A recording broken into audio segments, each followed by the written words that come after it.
안녕하십니까? GBS 청취자 여러분, 그리고 매일 복음 형제 자매님들. 오늘은 저희 북토크, 골든 마리노라는 교수님이 쓴 책이고요. 강주헌 씨가 번역했습니다. 키에르크고르, 나로 존재하는 용기. 키에르크고르, 나로 존재하는 용기. 그 서브타이틀이 진실한 삶을 위한 실존주의적 처방. 진실한 삶을 위한 실존주의적 처방입니다. 기도합니다. 성령 하나님, 어, 정말로 우리가 용기 있는, 나로 존재할 수 있는 용기 있는 이러한 삶을 살 수 있도록 도와주시옵소서. 감사하며 예수님의 이름으로 기도합니다. 아멘. 책을 피면은 물론 그 재킷 안에 그 저자에 대한 그 인포메이션이 좀 있죠. 그 바로 위에 이러한 코테이션을 썼습니다. 용기를 내면 안정된 발판을 잠시 잃는다. 그러나 용기를 내지 않으면 자기 자신을 잃는다. 와, 너무 멋있죠. 이 고든 마리노라는 분, 제가 사실은 이 책을 북톡 한 번에는 할 수 없을 거라는 생각이 들어서 먼저 말씀드립니다. 왜냐하면 너무 좋은 책이에요. 사실 제가 고든 마리노 교수님은 2007년도 처음 세인 올레프랜드 갔을 때 만난 분이고, 그때는 이제 거기 세인 올레프 대학의 디렉터셨고 관장이라 그러죠. 홍 키에르크고르 도서관의 관장. 그래서 1995년 세인 올라프에 부임하기 전에는 하버드 대학과 예일 대학에서도 가르쳤습니다. 뭐 엄청난 분이죠. 근데 이분의 그 과거 옛날 얘기를 하면 와, 끝내줍니다.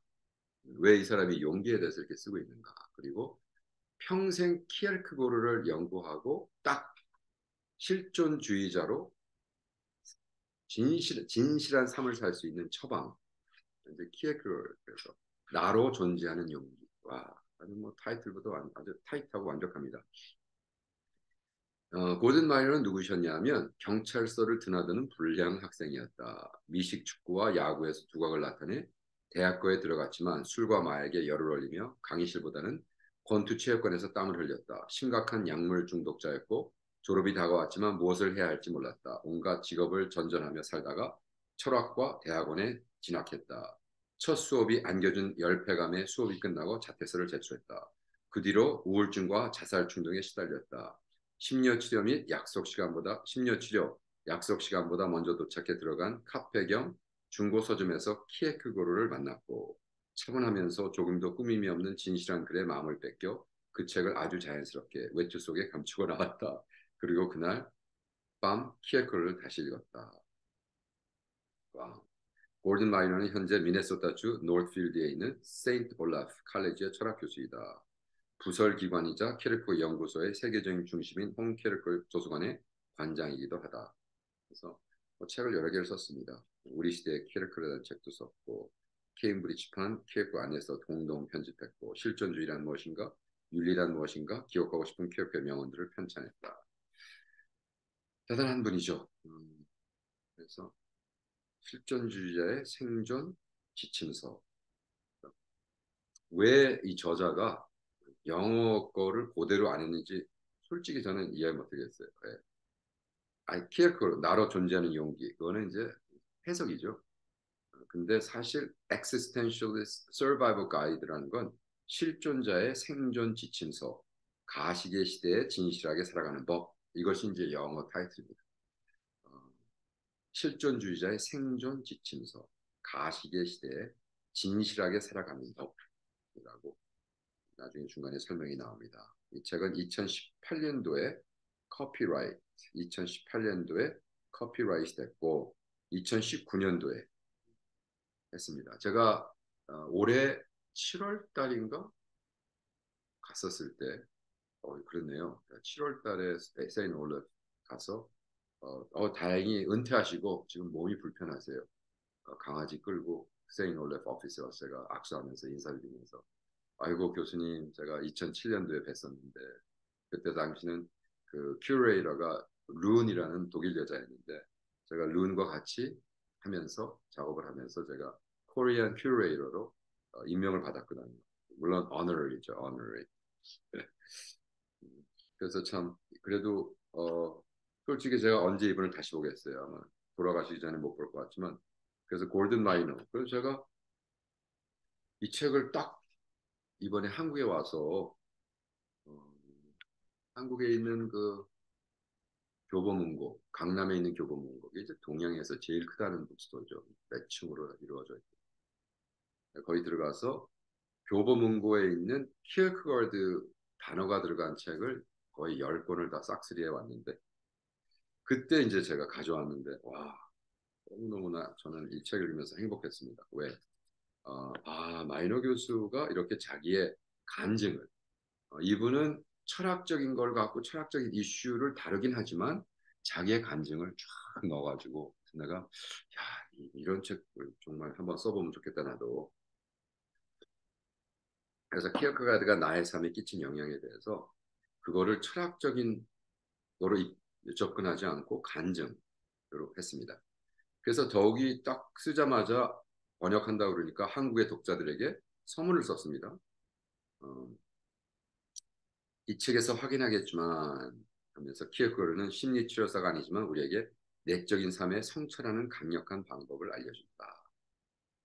그래서 우리 자신을 이해하고 동요하는 내적인 삶을 취하는 데는 기본적으로 세 가지 방법이 있다. 종교적, 심리적, 신경화학적 방법이다. 즉, 기도, 심리치료, 약물에 의존하는 방법이다. 세 접근법은 결코 상호 배타적이지 않지만 실존주의자들은 우리가 약물에 의존하든 그렇지 않든 간에 우리에게 내면의 신경과민과 두려움과 불안감을 꿰뚫어 보는 방법에 관한 중요한 교훈을 가르쳐 준다.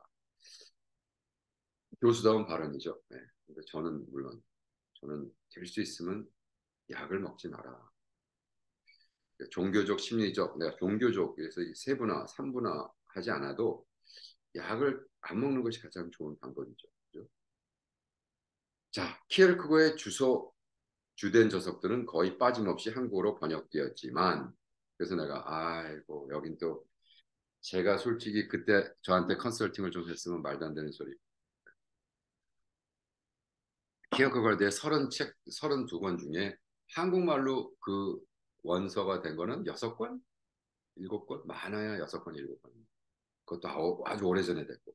그리고 왜 똑같은 책을 계속 그렇게 반복해서 했는지. 1957년도에 우리 백세 사신 교수님이 하셨고 그 후로는 그냥 거의 Fear and Trembling 주로 그러니까 딱 기본돼 있는 것만 뭐 몇 사람이 몇 번 연거푸했더라고요. 네. 왜냐하면 영어로 보고 벌써 번역된 거 보면서 이제 조금 교정해 나가는 과정. 그러니까 막말로 카피한 거죠. 네, 서로. 근데 안타깝습니다. 근데 여기는 왜 왜냐하면 내가 너무 한심해가지고 2007년도 세인 올레프 가서 이 교수님도 만나고 그 룬한테 이게 뭐냐. 아니 지금 12,000권 책이 있는 도서관에 왜 한국 책 9권밖에 없냐. 9권 중에 6권은 다 한문이 가득 차서 난 읽지도 못하겠다 그랬더니 네가 해라 그러면 그래서 내가 책을 거의 30권을 찾았어. 근데 이제 다 직접 번역은 아닙니다. 그렇다면 당연히 알았어야죠.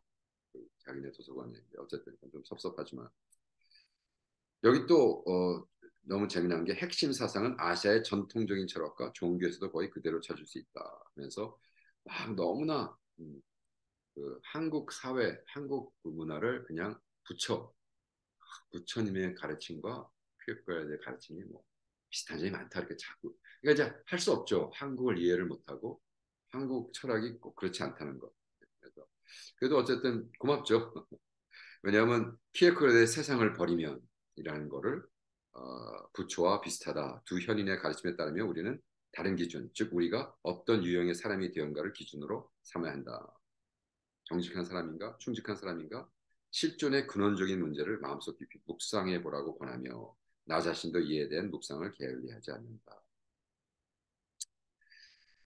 자, 저기 그 책에서 뭐라고 썼냐? 이 책은 생존 지침서, 실존자의 생존 지침서, 가시의 시대의 진실하게 살아가는 법으로 이지만 생존에 머물지 않고 당신이 더 나은 삶에 기억해 기여해야 한다. 예컨대 사랑은 다양한 문화권에서 많은 개념과 이미지를 떠올려 주지만 사랑을 다룬 7장에서는 우리 모든 흠결까지 아는 사람에게도 사랑받는 특별한 방법에 대해 살펴보았다. 그래가지고 이게 세븐 챕터로 돼 있어요. 첫째 불안, 둘째 우울과 절망, 셋째 죽음, 넷째 진실성, 다섯째 신앙, 여섯째 도덕성, 일곱째 사랑. 그래서 이제 쭉 에필로그하고 감사의 글을 해서 나갑니다. 정말 놀라운 거예요. 제가 키어크가드의 철학을 다른 사람 여기 뭐 도스토옙스키가 많이 나오고 도스토옙스키와 니체와 칸트와 뭐 참 많은 사람이 연결했지만 궁극적으로는 키어크가드를 소개합니다. 그리고 키어크가드가 결과적으로 맞았다라는 결론이죠. 계속합니다. 키에르케고르는 철학자들이 자신의 실존을 망각한 채 사색한다는 불평을 멈추지 않았다. 어, 그러니까 철학자들은 너무 머리를 굴리면서 머릿속에서 그냥 막 이성적인 막 너무 아름다워. 그 누가 그랬어요? 우리 철학자들의 가장 큰 문제는 너무나 머리의 세계가 막 황홀하고 아름다운데 하다가 밥 먹고 똥 싸러 가야 된다. 우리 버클리 철학대 주교수가 뭐라고 했냐면 우리의 가장 큰 짜증남은 밥 먹고 똥 싸는 거다. 왜? 그냥 우주를 하고 막 신나는 컨셉과 막 하는데 야 내가 똥 싸는 인간으로 존재하는구나. 에 대한 어, 어떤 회의 뭐 이런 거. 그래서 내가 그때 이제 이 얘기를 들은 게 18살이었는데 이제는 좀 이해가 돼요. 그때는 좀 너무 과격한 거 아니야 교수가 그랬는데 그때 뭐 그래봐야 그분이 내 나이였을 거예요. 60대. 그때 봐야 그 60대 너무 아니다. 나보다 나이가 훨씬 많아. 한 70대? 그렇죠? 버클리 철학의 주교였으니까 70대 넘은 교수가 또 은퇴 어쨌든 그때 보기에는 무지무지 늙었었는데 그분이 우리는 이렇게 막 띠어리를 얘기하고 막 너무나 아름다운 거 얘기하다가 excuse me 그리고 가서 토일렛에 앉아서 자기가 그 오물이 나올 때 그 자괴감이 든다는 거예요. 그래서 와. 근데 어떻게 보면 신앙생활도 그렇게 하는 사람이 있어요. 뭐 이웃을 사랑하는 컨셉에 대해서 뭐 자기 자신을 부인하는 거에 대해서 열심히 하고 주를 위해 하고 십자가를 지라고 그러고는 자기 끝나고 막 밖에서 자기 책 팔아먹느라고 막 정신없는. 제가 한 번은 어떤 진짜 큰 대회 가가지고 어떤 진짜 훌륭한 선교사고 뭐 세계적으로 유명한 분인데 강의는 너무 멋있게 했어요. 뭐 어쩌고 저쩌고 했는데 끝나고 밖에 나가서 너무 자기 책 팔아먹는데 와 무슨 뭐 남대문 저기 장사꾼 같이 뭐 책 사라 그러고 그래서 내가 짜증나. 그러니까 우리가 실존 자체를 망각한 채 사색 그리고 선교 강의 하지 알아야 되는데 이런 얘기를 합니다. 수년 전 한 친구가 어떤 의학 치료를 받을 바에야 차라리 죽겠다고 단호히 말해. 젊은 친구를 이제 마이너 교수가 자기 친구 중에 하나가 야 내가 병 걸리면 난 그냥 죽어버릴 거야. 무슨 뭐 의학 치료를 받아. 그 말할 때도 그는 상당히 건강했다. 그러나 세상은 변하는 법. 어, 최근에 그를 진료한 의사가 그에게 바로 치료를 받지 않으면 장례식을 당장 준비할 거라고 단도직입적으로 말했다. 그는 조금도 망설이지 않고 치료를 받았다. 그 친구가 수술에 굴복할 바에야 차라리 죽겠다고 단언했을 때는 그런 생각의 자신은 실존과 전혀 연결하지 않고 입 밖에 내뱉었을 것이다. 진실한 신앙이든 열렬한 무신론자이든 실존주의자들은 이성에 대한 계몽주의적 환상을 한 목소리로 부정했다. 우리가 관점 없는 관점, perspectiveless perspective에 관한 생각할 수 있다는 생각을 철저히 거부했다. 이번에 제가 무슨 인터뷰를 봤는데 그 BTS 사장이 미국 인터뷰에서 계속 가장 많이 쓴 단어가 perspective다. 왜냐하면 계속 공격받거든요. 야, BTS 그 어린애들을 뭐 십몇 년 동안 훈련시킬 때 걔들의 인권과 뭐 자유를 그러니까 이것을 배경에 쭉 깔고 백인 놈들이 막 공격하거든요. 그랬더니 계속해서 그건 너의 퍼스펙티브고 우리 퍼스펙티브 입장에서는 미국에서는 한 그런 연예인 나오려면 혼자 지지고 볶 혼자 해서 그러니까 하지만 우리는 양육한다. 뭐 이런 식으로 그러니까 different perspective. right and wrong이 아니라 perspective. 관점이 없는 관점에서 나를 argue하지 마라. 나의 관점에서 얘기하라. 그러니까 실존주의자인 거죠. BTS를 한 분도 사실 실존주의자입니다. 그래가지고 무엇이 엔터테인먼트인가 뭐 그걸 다 떠나서 그냥 자기 방식대로 실존주의자. 자, 그러면 들어가 볼까요? 와, 도란. 세상의 눈으로 보면 모험은 위험한 것이다. 어째서인가? 모험을 하면 잃는 것이 있기 때문이다. 모험하지 않는 것, 그것이 현명하다. 그러나 모험을 하지 않으면 자기 자신을 잃는다. 모험을 했다면 무슨 일이 있어도 결코 잃어버리는 일이 없을 자기 자신을 마치 아무것도 아닌 양 너무도 쉽게 잃는다. 와우, 놀랍죠? 놀라운 거예요. 용기를 내면 안정된 발판을 잠시 잃는다. 그러나 용기를 내지 않으면 자기 자신을 잃는다. 모험을 하지 않으면 안전하다. 그러나 모험을 하지 않으면 안전하다. 그러나 모험을 하지 않으면 자기 자신을 잃는다. 똑같은 얘기죠. 이게 이제 leap of faith, 점프라는 거죠. leap of faith라는 것은 믿음의 점프라는 믿음의 건너뛰기, 믿음의 점프라는 거는 키어카드가 한 얘기가 아니에요. 그러나 키어카드의 전체적인 철학을 풀어서 그렇게 씁니다. 그래서 제가 8장짜리 점프라는 시를 쓴 거잖아요. 그리고 그 시가 내가 쓰는 책 모든 책에 인트로덕션에 들어갑니다. 벌써 거의 17, 8권 이상 들어가 있습니다. 키어크라드라는 단어가 들어간 책에. 머릿말에 이런 말을 쓰고 있습니다. 나는 정직한 책을 쓰고 싶다. 더 나은 사람으로 변해가는 과정에 있어야 하며 내가 더 나은 사람이 되지 않았다면 쓸데없이 시간 낭비하는 셈이다. 실존주의는 철학이 통합된 상태이고 철학은 지식이 아니라 지혜를 사랑하는 학문이다. 그래서 자기가 전형적인 아주 우울증 환자, 뭐 이분 간증을 이제 책에 나오면 오, 와, 저러고 어떻게 살았을까? 약을 뭐 그냥 그 정도 약을 먹었으면 그냥 머리가 다 그냥 망가졌을 텐데 참 대단한 분이에요. 키에크고르, 니체, 도스토옙스키. 그래서 이 사람을 계속해서 응용합니다. 키에크고르, 니체, 도스토옙스키 등 실존주의 사상가들은 눈 하나 까딱하지 않고 삶을 직시했고 그럼에도 침착함을 잃지 않고 냉정을 유지하며 진실한 삶을 꾸려나갈 수 있어요. 많은 사람들이 그래요. 왜냐하면 키어크가르트도 실존주의라는 단어를 써본 적이 없어요. 사르트라는 친구가 발명해낸 건데 그렇기 때문에 실존주의자들이 실존주의라는 단어를 안 썼기 때문에 이게 애매모호한 거예요. 많은 사람들이 물어봐요. 우리 와이프도 아직도 저랑 결혼한 지 39년 된 아직도 그죠? What is existentialism? 뭐가 실존? 당신 맨날 실존주의심 이게 뭐야? 자, 마리노 교수가 이제 설명하게 합니다. 내 삶을 유지하는 데 큰 도움을 주었던 실존주의는 원래 개인성을 강조한다. 개인성이 뭐야? 나는 나로 되게 하는 나로 존재하는 용기를 통해서 내가 되는 것. 내가 누구인가? 네 꼬락지를 알라. 그죠? 소크라테스가 한. 그래서 우리는 정말 이렇게 홀로 어,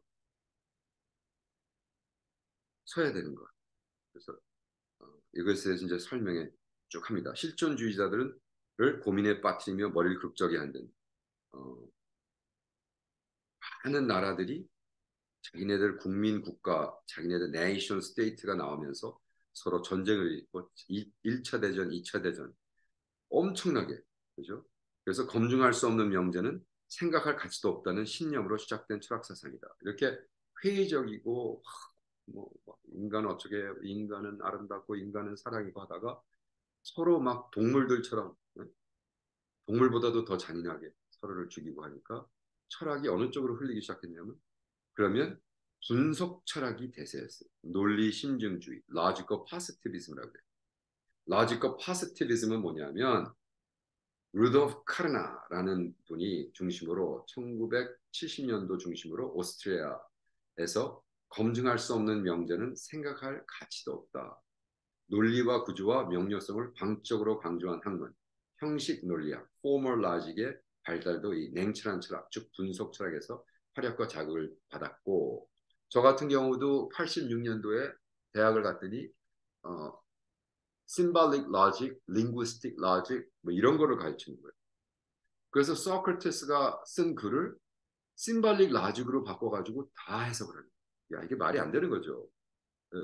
그냥 보편적으로 생각하면 말이 안 되는데, 근데 그 심발릭 라직과 파스티비즘이 애기를 뿡 낳는데 그 애기가 뭔지 아세요? 컴퓨터 랭귀지. 컴퓨터 랭귀지. 그러니까 철학자들이 컴퓨터 랭귀지를 했거든요. 그것은 검증할 수 없는 명제는 생각할 가치도 없다. 그래서 분석 철학을 신봉하는 학자들에게 명확히 규정되지 못하는 것을 그대로 내버려 두거나 시인에게 넘기는 게 더 나은 허튼 소리에 불과했다. 그래서 키어가르드가 나는 시인이다 그런 거예요. 왜? 계속해서 증명되지 않는 것은 무의미하다. 그러나 처녀가 애를 낳았다는 것은 증명할 수도 없고 증명되지도 않습니다. 그러나 그것에 우리의 신앙이 딱 파크해야 있어야 되는데 이 자체가 문제가 되니까 하는 젊은이들이 예수교를 떠나는 거예요. 그거를 그냥 놔도 믿어야 돼라고 하지 않고 자꾸 설명하려고 해요. 설명이 안 되거든요.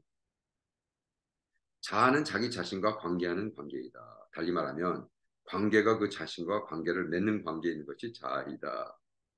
재미난 얘기죠. 실존주의자들은 하나로 묶어주는 끈이 있다면 그것은 학문적 철학에 대한 반감이다. 학계들의 철학자들이 키에크고르는 어떻게 깠냐면요. 그래서 키에크고르를 좋아하는 거예요. 내가 까는 거랑 똑같은 걸 까고 있는 거예요. 키에르크고르는 신학으로 박사학위에 버금가는 학위를 받았지만 교수를 한 적도 없고 신학교 학계의 철학자들이 계집에서 살면서 고상한 개념으로 추상적인 성을 쌓는다고 생각하며 키에르크고르가 그들을 경멸했던 것은 사실이다. 와, 무지무지 세죠. 그때 당시 1800, 1813년에 태어나 1842년을 살았으니까 50몇 년 죽었는데 그때 있던 철학자들은 야, 니네들은 계집에 살면서 덕하우스 계집에 살면서 뭐 고상한 개념이라 꼭 성전 성을 쌓고 앉아 있다. 그러니까 현실에 이루어지지 않는 이야기를 자꾸 하지 마라.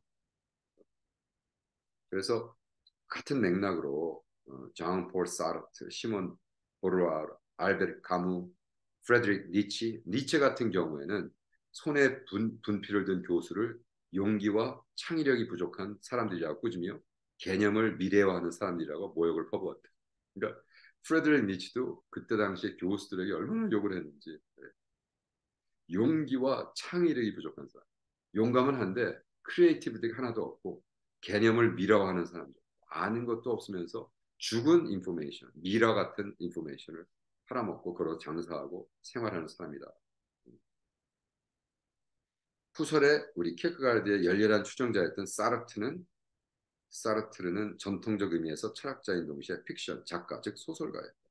그래서 그가 계속해서 키르케가르드를 칭송하고 사실은 그래서 키르케가르드가 유명해진 것이 사르트의 소설이죠. 실존주의자는 시적인 요소와 이성적인 요소를 재밌고 즐겁게 결합했다. 그래서 우리는 보통 키르케가르드를 시인, 철학, 사상가, 시인, 사상가라고 얘기를 해요. 제가 시인으로 등당하는 이유가 있습니다. 네. 시를 이해하지 못하면 키르케가르드를 이해할 수가 없어요. 네. 사실 시를 이해 못하면 성경도 읽을 수 없죠. 성경의 거의 대부분이 시인데. 그래서 삶을 살아가는 방식에 대한 당신의 통찰을 이야기 형식을 빌려 전달하는 경향을 띄었다. 그러니까 모든 시도 스토리텔링이고 저도 그래서 설교를 시로 하고 설교를 스토리텔링을 하는 거예요. 철학자 시인. 그죠? Method of indirect communication. 밥 딜런. 우리 이 친구도 밥 딜런을 좋아했나 봐요. 저도 밥 딜런에 한동안 미쳐 있었는데 밥 딜런의 노래처럼 기상 예보관이 없어도 바람이 어디서 불어오는지 알 수 있다. 옳고 그름의 차이를 반드시 윤리학 교수에게 배워야 하는 것은 아니다. 우리가 안 되는 거예요. 도덕? 이게 맞느냐 틀리냐 알아요. 근데 왜 안 해? 무서워서 두려워서. 그래서 아주 획기적인 말을 합니다. 까무의 유일한 철학적 논문 시집 신화에서 이렇게 시작한다. 참으로 중대한 철학적인 문제는 오직 하나밖에 없다. 그것은 바로 자살이다. 그때 당시 29살이었던 까무는 우리 가슴을 손가락으로 찌르며 삶이 살아갈 만한 가치가 없다라는 대답이 나온다면 자살할 수밖에 없다고 주장한다. 음. 까무는 우리에게 권총을 서랍에 다시 넣어두라고 조언한다. 그러니까 까무가 자살하라는 소리가 아니라 진실되게 살리는 거죠. 네가 정말로 진짜로 허무주의자면 내가 허무주의를 팔아가지고 장사하고 교수 생활하지 말고 죽어. 네가 파는 게 지금 허무주의인데 왜 살아가지고 젊은 애들 자살하게 만들어? 그죠? 쇼펜하우가 그렇게 뭐 했지만 자기는 죽음이 두려워가지고 그 친구 글을 읽고 얼마 많은 사람이 자살을 했어. 자기는 말이 안 되는 거죠. 자, 삶을 키어크가르는 객관적인 사색가를 실질적으로 자살자라고 규정했습니다. 예. 우리의 삶을 객관적으로 생각하려고 끊임없이 노력하는 사람은 자신의 영혼에 힘을 부여하는 이기심, self-interest를 세계적으로 억누르기 때문이다. self-interest, 진실하지 않다는 거죠. 어텐틱하지 않다. 왜? 우리 실존주의자들에게 진실성, 어텐티시가 얼마나 중요한가. 그죠? 그런데 자기는 그냥 포장만 하는 그러니까 괜찮은 승용차 타고 그럴듯한 회사에서 일자리를 얻으려고 영혼을 팔아야 한다는 걱정을 우리는 떨치지 못합니다. 그래서 이제 그 실존주의자들이 쓴 게 뭐 Death of a Salesman 뭐 이런 게 실존주의자들의 발표거든요. 그때 정말 잘 나간다는 무슨 결과적으로 세일즈 하기 위해서 내가 영혼을 팔아서 결과적으로 죽어버리는 이러한 것들.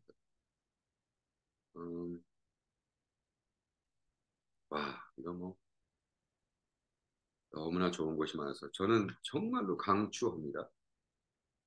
키에르크고로 나로 존재하는 용기. 이거 제가 미국에 가서 영어로 사서 다시 읽어서 좀 제 나름대로 여기서 좀 많이 베껴가지고 제 책 하나 날려내고 싶어요. 정말 좋은 책이에요. 자, 그렇다면 우울증. 자기가 이제 우울증 환자였으니까 알잖아요. 실존주의자들은 삶에서 정서적인 면을 인정하는 수준을 넘어선다. 그들은 감정에 집중한다. 키에크고르와 하이데거, 사르트 등은 불안 같은 감정을 자기 이해의 전달자라고 이해한다. 자기를 이해하는 내가 이해하기 위해서는 전달. 우울한 기분은 우리가 무력감에 시달리고 신에게 절대적으로 의존하는 상태에 있음을 말해주는 증거라고 키에크고르는 지적했다. 우울증이 나쁜 게 아니라는 거예요. 이제 여기서 해방을 받는 거예요, 우리 교수가. 자기 이해의 전달. 실존주의자들은 불안과 우울, 질투와 죄책감 같은 감정을 성가신 골칫거리로 무시하지 않고 오히려 직접적으로 해결하려고 애쓴다. 그래서 사도 바울의 실존의 탄식, 나는 왜 하고 싶은 건 안 하고 하고 싶지 않은 걸 하는가? 뭐 이러한 실존의 탄식을 이해할 수 있다는 것. 그래서 실존주의는 1인칭 사고방식이다. 그래서 계속 다른 사람이 뭐를 하고 상관없이 소크라테스가 얘기한 것처럼 네 자신을 알아. 소크라테스는 뭐라 했어요? 검토되지 않은 삶은 살만한 값어치가 없다라고 얘기했어요. 그죠? 나, 살만한 인생은 계속해서 내 자신에게 나는 뭐로 존재하는가? 나는 누구인가? 나로 존재하는 용기가 있는가? 내가 나를 발견했을 때 내가 나 될 수 있게 할 수 있는가? 그래서 궁극적으로 한국말로 아름다움이 뭐예요? 내가 나 된다는 거예요. 아름다움, 내가 나 된다. 할렐루야. 여러분, 이 책 한번 읽으시고 여러분이 여러분답게 아름답게 되는 여러분 축원합니다. 자, 다음 북톡의 파트 2에서 뵙겠습니다.